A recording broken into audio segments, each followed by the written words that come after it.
Hello， 大家好，今天是我在波兰的第二天。那么今天早上呢，我就来到了这个波兰国家博物馆了。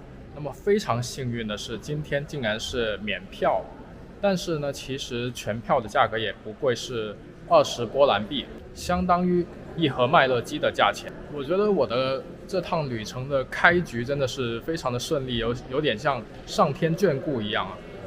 这个无论是昨天还是今天，一路这个到处绿灯啊。这边的这个语音导航呢，是通过扫二维码，就会出现一个英文版，还有一些是乌克兰语啊、波兰语啊、德语啊之类的啊。那我肯定是选择英文的语音，然后呢，我会一边机场消化一些重要的信息，然后呢，再通过我的一个语言的处理，然后转述给各位屏幕前的小伙伴去跟我共同的去分享和享受这些知识啊。我们 Let's go Gallery of Medieval Art， 好，进去。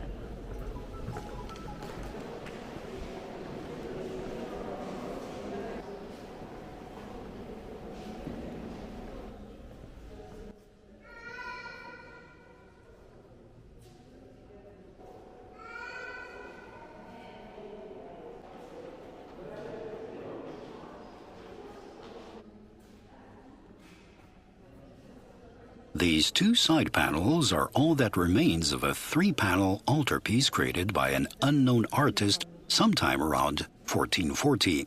Compared to other works in the gallery, this one is unique.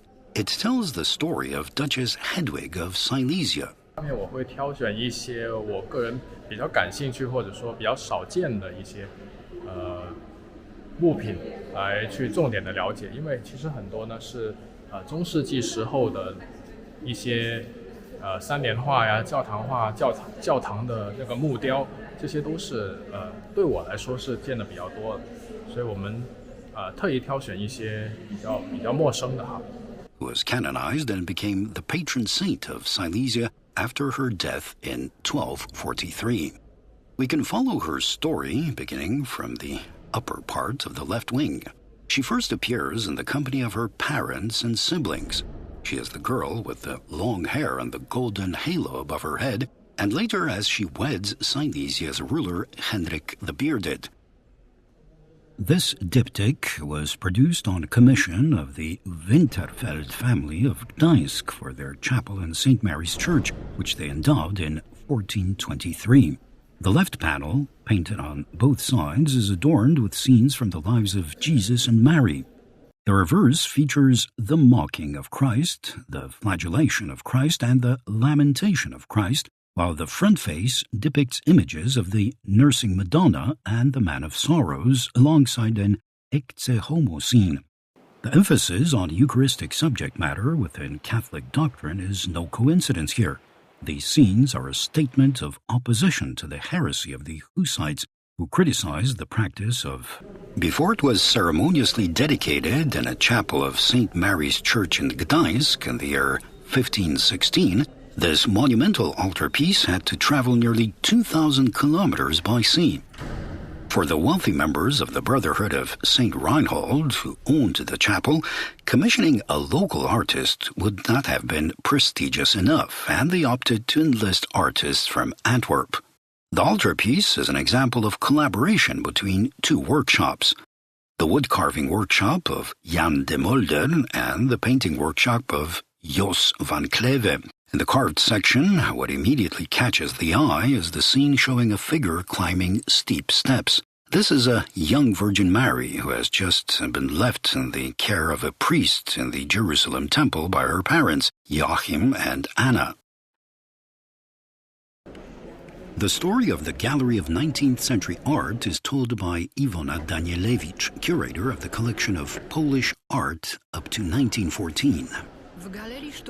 The Gallery of 19th Century Art presents more than 200 of the finest paintings from the 7,000 works in the collection of Polish painting spanning 1794 to 1914. The work of Maurycy Gottlieb, the spiritual father of Jewish painting in Central Europe, became a brilliant high point in Polish-Jewish artistic relations.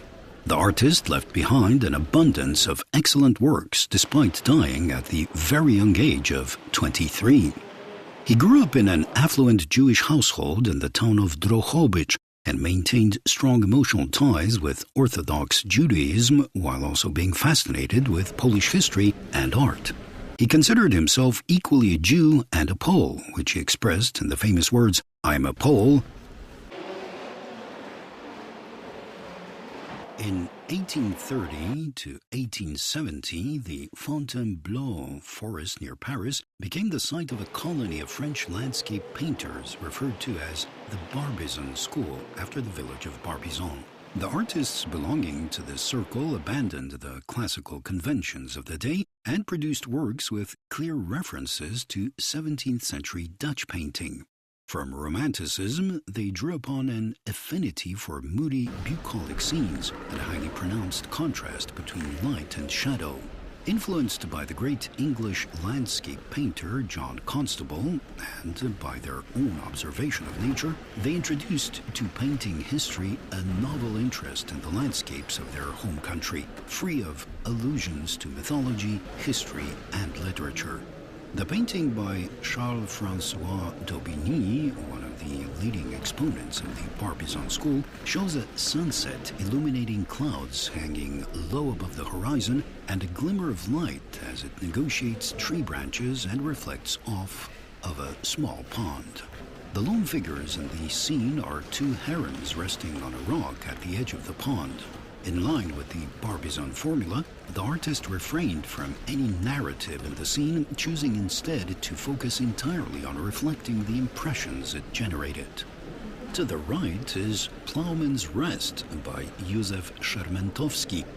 Katowice. Yeah, Katowice. Katowice. Katowice, yes. Oh, I saved it already. Maybe Yes, so before I search it before. So you see. Yeah. Yeah, I mean that's like I am. I mean next year will be my last year in the high school. Okay. So I am 18. But your English is really good. So. Thank you. I'm at bilingual. I am at bilingual profile. Oh, bilingual. Yes, Yes, bilingual. bilingual. Yeah, so I'm just like using two languages, like Polish and English. I have lessons talking Polish, talking English. Do you think your English is better than average or just? I mean, it's communicative, I guess. I mean, I'm doing like a CIA certificate the next year. It's like Cambridge Advanced English. I met some young people yesterday, but they only can speak Polish. Or No, I can English, so like there's a lot of. is that a lot of people that only speak Polish? I mean, it depends. Mostly like young people can speak English, I guess, like better than older people. Yeah, Because, sure. Yes, because older people were just like learning German or Russian. Yeah, because they live in the Yes. Soviet era. Yes. Yeah. It was the Soviet era, and they just Russian and German mostly. Yeah. I mean, in most like Polish schools. There was, So nowadays, young people know how to speak Russian. It depends. Like we have two extra languages in our school. It is English and mostly like Spanish. I'm sorry, Spanish. Spanish, but Spanish is far away from here. Yes, it's far away from here, but a lot of like young people are learning Spanish. I don't like it, but it's like a lot of people do. They're like traveling around the world. Yeah, around the world. What's your name? Lanson. Thank you. Okay, see you. Okay, see you.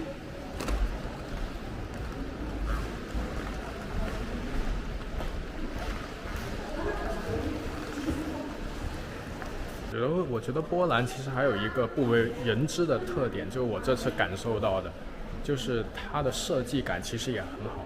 无论是在城市里还是你在博物馆里，我觉得可以媲美北欧的那种所谓的以设计著称的那么一种reputation， 其实完全应该是够格的。Tadeusz Kunze produced two paintings, Fortune and Art, while studying in Rome, where he had been sent by the Bishop of Krakow, Stanisław Kostka-Załuski. In line with Enlightenment-era educational ideals, these works convey a certain moralist agenda. The author of that agenda was either the artist's patron or his brother, Józef Andrzej Załuski, the Bishop of Kiev, a bibliophile and scholar.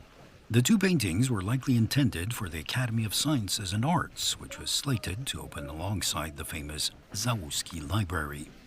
Both paintings function as illustrations of the ancient aphorism Ars longa vita brevis, which translates to art is long, life is short.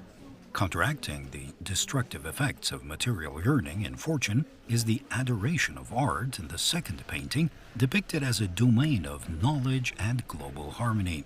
In composing the two paintings, the artist employs personification and utilizes symbols deriving from Baroque-era iconographic sources.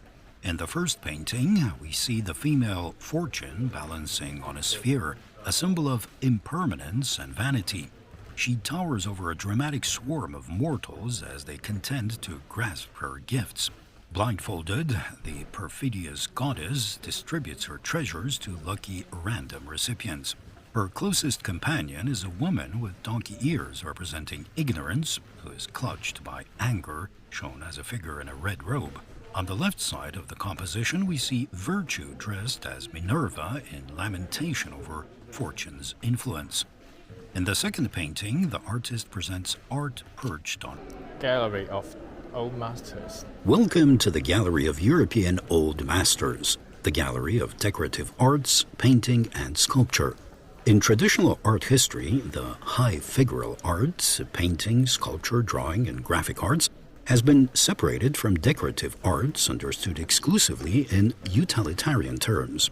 However, in the past, all art genres were perceived as equal. Should any of them have been considered superior, it would not have been painting or sculpture, but goldsmithing and tapestry weaving. Tapestries belonged to the most precious and most desirable goods. Extremely expensive, they were commissioned by monarchs and high dignitaries to provide impressive setting to ceremonies at courts and decoration to residence interiors. They were woven of wool and silk thread, and in case of particularly luxurious textiles, also of gold and silver thread.